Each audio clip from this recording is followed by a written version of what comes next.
Vamos lá. Não tem condição da gente falar em liberdade, que o Brasil ficou livre, que o Brasil agora é dono do seu próprio direito, do seu próprio interesse, sendo que a gente tem escravidão. Certo? Não fecha essa conta. E aí queria que vocês grifassem para mim o começo do parágrafo. Ó. O processo de independência foi controlado pela elite econômica do país, como os grandes fazendeiros rurais, os comerciantes e os profissionais liberais.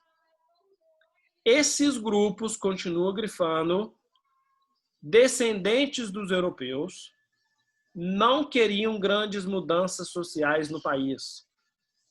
E o que isso significa? Que eles não querem alterar o Brasil. Eles não querem mudar as estruturas do Brasil.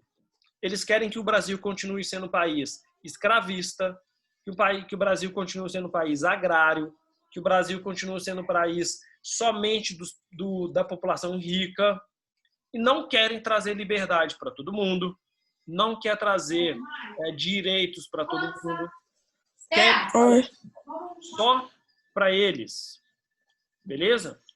Isso é a grande contradição. Tá bom? Ó, no parágrafo de baixo, já podem grifar isso aí para mim, para vocês entenderem. Não, minto. No finalzinho dessa linha, ó. Portanto, apesar da aparência liberal, ou seja, quem é o liberal, né? Esse grupo que defende a liberdade. Podemos afirmar que a independência do Brasil não foi feita para mudar, mas sim para manter a situação como estava. Pegaram a contradição? Entenderam isso? Pegou, Manu? Tá, ótimo. Agora sim, só a primeira linha do parágrafo de baixo. Ó. Esse conservadorismo fez com que as condições sociais do país não mudassem. Ou seja, a gente fica livre de Portugal, mas a vida da população continua a mesma. Tá? Para o escravo não muda nada, para o pequeno proprietário não muda nada, para o pequeno trabalhador não muda nada.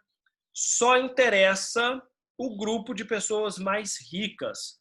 Por que interessa para eles? Porque eles têm certeza que eles vão ter o poder, eles agora não têm que mais obedecer Portugal e vão controlar o país. É uma independência que é boa para todo mundo? Não. Ela é boa para quem tem muito dinheiro. Tá? Podem grifar o último parágrafo todo para mim. A maior contradição, porém, era a escravidão. Ao mesmo tempo que clamavam por liberdade e criticavam a opressão portuguesa, a elite brasileira defendia a escravidão. Por que isso daí é uma contradição, galera? Porque o mesmo grupo que fala o seguinte: ninguém pode dominar a gente, nós não podemos aceitar Portugal falando o que nós temos que fazer ou não.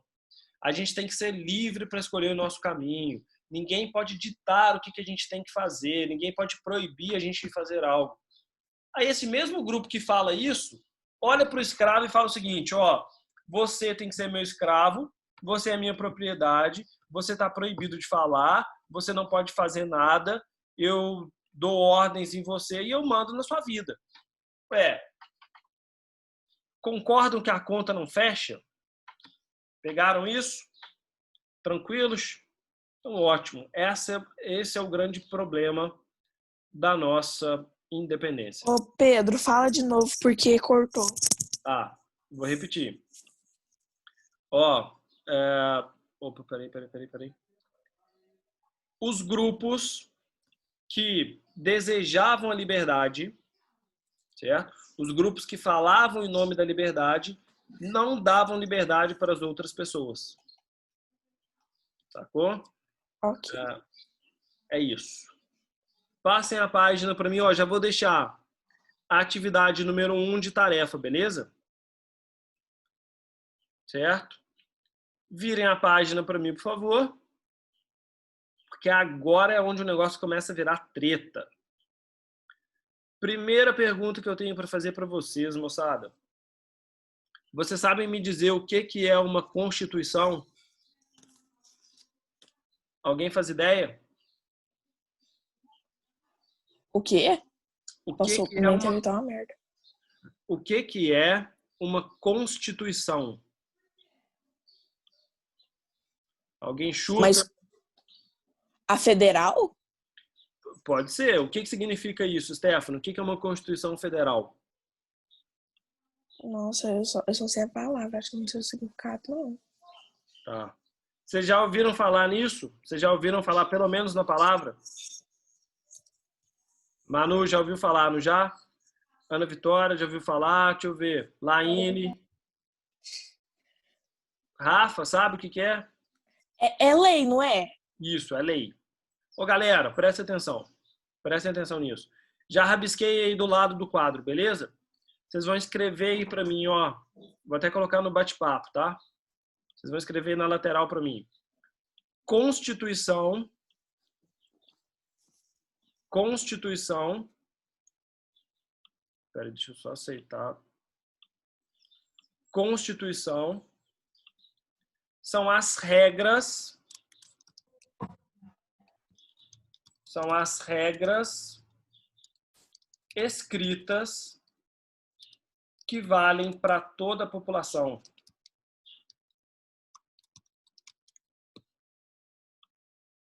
Escreva isso daí para mim, por favor. Aqui no bate-papo. O que é uma Constituição? Moçada, tem alguém aí que deseja fazer direito, administração, relações internacionais,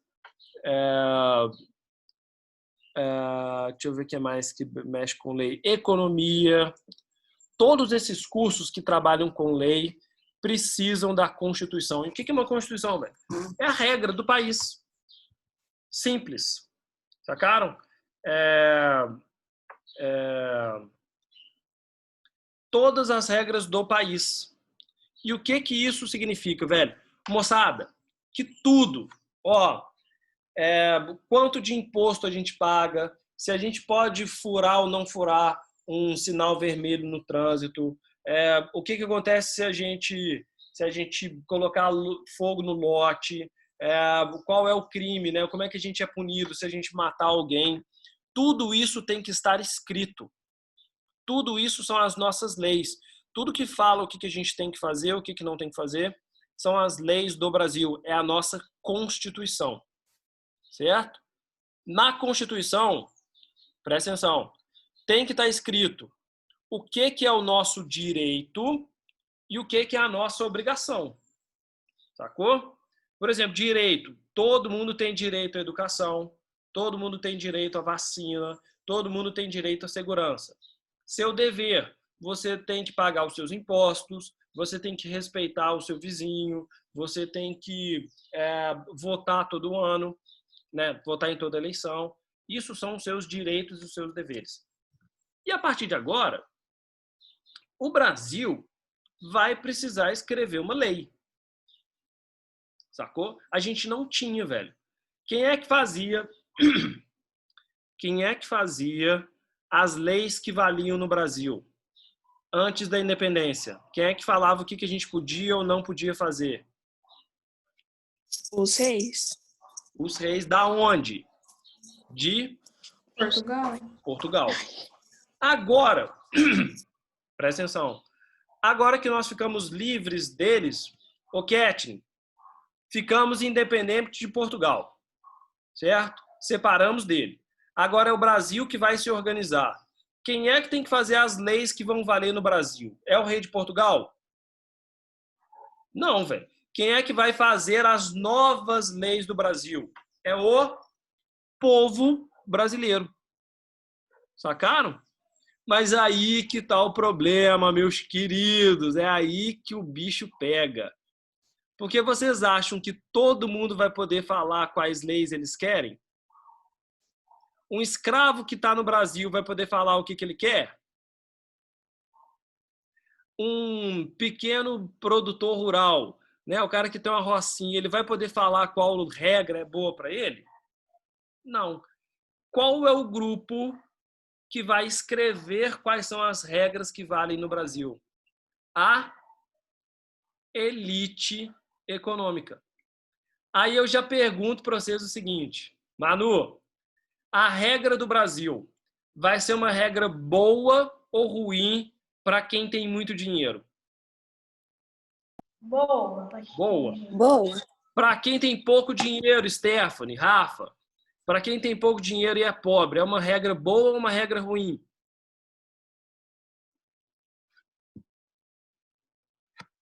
Hã? Travou, agarrou, aí ninguém escuta, né? Dona Laíne, acorda, Laíne, presta atenção, Laíne, ó. Pedro, Oi. mas quando teve a independência de Portugal, aí teve o rei, que era... Ai, como que chamava ele? Tinha o rei, agora, que era filho lá. Isso não era ele que, que ia fazer as regras? Ô, Ana Vitória, você acabou de antecipar a grande briga. Sacou? A treta dessa Constituição é essa. Sabe por quê? Porque quem vai escrever a Constituição, a nossa primeira regra, são os grandes fazendeiros, são os grandes comerciantes, é a elite, que querem que a regra do Brasil seja boa para esses grupos. Certo? Só que tem mais um indivíduo que também quer fazer a regra para ele, que é o Dom Pedro I, que foi justamente o rei que fez, né, vai se tornar o nosso primeiro imperador. E aí esses dois grupos, galera, vão brigar. Olha só. Por quê? Porque o Dom Pedro quer uma regra que seja boa pro Dom Pedro e a elite brasileira, os grandes fazendeiros e comerciantes, querem uma regra que seja boa para a elite econômica. Sacou? Então agora a gente vai ver que vão ser feitas duas constituições. Uma feita pelo povo rico e uma outra feita pelo Dom Pedro. E essas duas regras vão gerar briga. É quase uma guerra entre esses dois. Vamos grifar isso aí para vocês poderem sacar isso melhor. Tá? Então vamos lá. Primeiro, 155, grifando para mim, ó. Uma Constituição é um conjunto de normas que define os direitos e deveres que regem um país. É a lei mais importante de um país. Certo? Quando o Brasil se separou de Portugal, era necessário criar novas regras. Beleza? Pronto. Foi feito, então, a nossa primeira Constituição, parágrafo de baixo. Ó. O primeiro documento que a gente montou ficou conhecido como Constituição da Mandioca. Isso aconteceu porque, para participar, né, para limitar a participação do povo, só podia ter direito ao voto as pessoas que tivessem dinheiro suficiente para terem plantação de mandioca. O que isso significa? Ó, essa é a primeira... esse é o primeiro código de regras, a primeira Constituição que foi feita. O que os grandes fazendeiros queriam? Opa, nós, grandes fazendeiros, queremos o poder para a gente. Nós queremos mandar no Brasil, certo? E para a gente mandar no Brasil, o povo pobre, os escravos, os pequenos comerciantes não podem participar. Então, o que a gente vai fazer de critério para não deixar eles participarem? Não vamos deixar eles votarem. Porque se esse povo não votar, a gente tem mais poder, certo? Então, a gente vai colocar a seguinte regra. Só pode participar quem tiver 150, 200, 500 ou 1.000 alqueires de mandioca. Isso é muita coisa. O que eles estão falando? Que na primeira regra do Brasil, se você não tiver dinheiro, você não tem direito. Sacaram? Que só pode participar quem tem muito dinheiro. É como se a gente pegasse e falasse o seguinte, ó, o Brasil atual certo? O Brasil atual de 2020 tem muita gente dando opinião. Tem muita gente querendo um monte de coisa. Vamos acabar com essa safadeza toda. Sabe como é que a gente vai resolver isso? Só pode falar de política, né? Só pode definir como é que a vida das pessoas vai ser feita quem tiver mais de R$ 1 milhão no banco. Não, minto. Oh, desculpa. Oh, Ana Vitória já regalou o olho ali, já assustou, meu filho. Calma. Não, perdão. Tô brincando. Peraí. R$ 1 milhão é muito pouco. Todo mundo tem R$ 1 milhão. Vamos colocar R$ 10 milhões. Pronto. Só pode falar de política, Ana Vitória, quem tem mais de R$ 10 milhões no banco. Agora.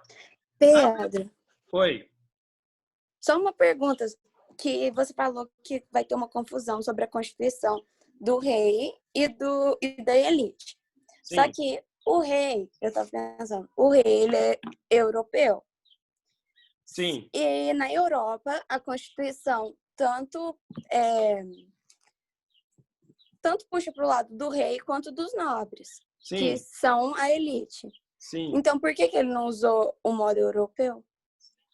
Porque é o seguinte, o que estava acontecendo na Europa desse período, Ana Vitória, é justamente a derrubada dos reis. Olha só, nós já estudamos sobre a Revolução Inglesa e a Revolução Francesa, lembram? Que os reis, eles tinham tanto poder que eles eram absolutistas e eles davam privilégio somente para a nobreza. Aí, olha só, por conta desse tipo de comportamento, Ana Vitória, é que os reis da Europa foram atacados. Os burgueses, os comerciantes, esse grupo que tem dinheiro, derrubou os reis. Lembram lá da Revolução Francesa, quando o rei foi decapitado pelo povo? Foi isso. É o rei explorando a população, abusando do poder, e o rei foi morto. Aí o que a elite brasileira, Ana Vitória, se liga, porque esse aqui que é o confronto, a gente vai grifar agora isso. Tá? É o seguinte, a elite brasileira, né, os grandes comerciantes, os grandes fazendeiros, querem mandar no Brasil. Certo? É como se esse grupo, essa elite aqui no Brasil, fosse a burguesia na Europa. Eles querem ter o poder. Eles não querem deixar o poder nas mãos do rei. Eles querem, esse grupo, essa burguesia brasileira, quer fazer as regras. Certo? O rei não quer isso. O rei quer ficar com o poder absolutista. Só que na Europa, quem era absolutista foi derrubado. Quem era absolutista foi morto. Os reis lá já passaram por essa revolta. Aqui no Brasil, o Dom Pedro ele ainda vai conseguir se tornar um pouquinho mais absolutista e vai se manter no governo mais um tempo, em conflito com esse grupo de burgueses aqui do Brasil. Então, o que ele vai fazer, Ana Vitória, é justamente tentar colocar o modo europeu. Olha para você ver, o Dom Pedro vai tentar colocar o modo europeu de governo, em que o rei era absolutista, o que o rei mandava e os nobres têm privilégio. Já os grandes fazendeiros e os comerciantes vão tentar derrubar o rei agora por conta desse tipo de comportamento. Esse é o conflito, essa é a briga entre os dois grupos. Sacou? Pegou? Quer ver, ó? Diga. Mas o que acontece depois que o Dom Pedro chega aqui no Brasil, que ele vê que tudo que a gente fez é o que o povo fez? Diferente. Ó, calma aí, Manu. O grande conflito vai ser esse. Só que vai demorar anos para a gente conseguir ter força o suficiente para mudar isso. Não é de uma hora para outra. Sacou? Quer ver? Ó, calma aí. Deixa eu colocar isso aqui para vocês grifarem agora para tentar deixar um pouquinho mais claro, tá bem? Quer ver? Ó, se liga. O parágrafo de baixo. Ó, parágrafo de baixo. Quando esse esboço, no meio da linha aí, ó, segunda linha do terceiro parágrafo. Quando esse esboço revelou que os poderes do imperador seriam limitados, Dom Pedro fechou a Constituinte. Aí, no ano seguinte, grife na linha de baixo, já vou explicar isso, porque essa aqui que é a parte difícil. Dom Pedro outorgou uma Constituição, ou seja, impôs uma regra escrita por alguém da sua confiança, e a maior parte dos poderes, a maior parte da seção que abordavam os poderes do imperador foi totalmente alterada. O que é isso? Prestem atenção nessa jogada. Aqui que é o conflito. Manu, aí que está o problema que vai rolar da confusão do Dom Pedro com o resto do povo. Vocês estão lembrados das ideias iluministas? Da divisão de 3 poderes? Lembra? Balanga a cabeça aí se lembrar. Quem não lembrar, eu vou explicar. Ó, o que os iluministas identificaram, Montesquieu, nas aulas passadas aí que a gente já viu. O que o Montesquieu falava é o seguinte, que o poder, para ser justo, tem que ser dividido em 3. Executivo, legislativo e judiciário. Um poder administra, um poder faz as regras e um poder julga os crimes. Certo? Isso tem que ser dividido, para não ter abuso. Tá? Os reis absolutistas, eles têm o poder total. Então, significa que no país absolutista, quem é que controla esses 3 poderes? No país absolutista, quem que tem esses 3 poderes? O rei. Certo? O rei controla isso tudo, velho. O rei, ele faz a regra da cabeça dele, o rei, ele administra as coisas da cabeça dele, e o rei, ele julga qualquer crime. Isso deixa o rei completamente poderoso. Sacou? Aí qual é o conflito? A primeira Constituição vai falar, vai dividir os poderes em 3. Sacou? Já o rei quer todos esses poderes na própria mão. Vira aí, ó, vira a página, olha a 156. É exatamente isso que eu estou falando, ó, primeiro quadrinho. Certo? Primeiro quadrinho. Escrevam do lado dela, por favor. Aqui é fundamental, velho, que minha aula vai acabar e aqui é o ponto-chave. Escrevam no primeiro quadrinho aí, ó. Anotem aí. Regras, vou até colocar no bate-papo. Regras baseadas no iluminismo e na liberdade dos poderes. Regra baseada no iluminismo e na liberdade dos poderes.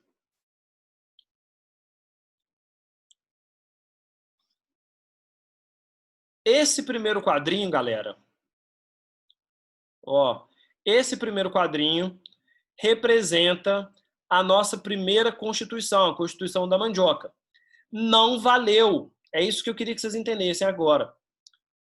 Já que ela era uma Constituição que dividia os poderes, isso tira a força do imperador. Manu, presta atenção, que essa parte é a parte difícil. Se liga, ó. Daqui a pouquinho se conversa no almoço. Ó. Essa primeira Constituição dividia os poderes em 3. E isso significa que o Dom Pedro não manda sozinho, que o Dom Pedro teve o seu poder limitado. Ele, Dom Pedro, não gosta, certo? Ele, Dom Pedro, não gosta e faz uma outra Constituição. Rasga aquilo que tinha sido escrito e manda fazer outra. Por quê? Porque nessa outra Constituição, ele se coloca acima desses poderes. Ele fala que quem manda no poder legislativo, executivo e judiciário é o imperador. Ou seja, ela não é uma Constituição livre, ela é uma Constituição absolutista. Sacou? E o povo brasileiro já não quer mais o absolutismo. Grifem isso aqui para mim para a gente fechar a aula, ó. Ô Pedro, mas se você perguntar na prova qual foi a primeira Constituição, a gente vai falar a da Mandioca ou a do Dom Pedro? A do Dom Pedro, a que foi outorgada. Sacou? Tá bom. Por quê, Manu? Porque a primeira foi a primeira escrita, mas ela não valeu. Por quê? Porque o Dom Pedro anulou ela. Aí o que o Dom Pedro faz? Opa, a que eu estou escrevendo vai ser a primeira, vai ser a que vai valer. Só que ela não foi a primeira escrita, ela foi a primeira que valeu. E ela dava plenos poderes para o Dom Pedro. Grifem isso aqui para mim para a gente fechar, ó. Pronto. O Dom Pedro controlavam esses 3 poderes. E ao controlar o executivo, o legislativo e o judiciário, né, é o que ele vai chamar de poder moderador, ou seja, ele tem um poder que controla esses 3.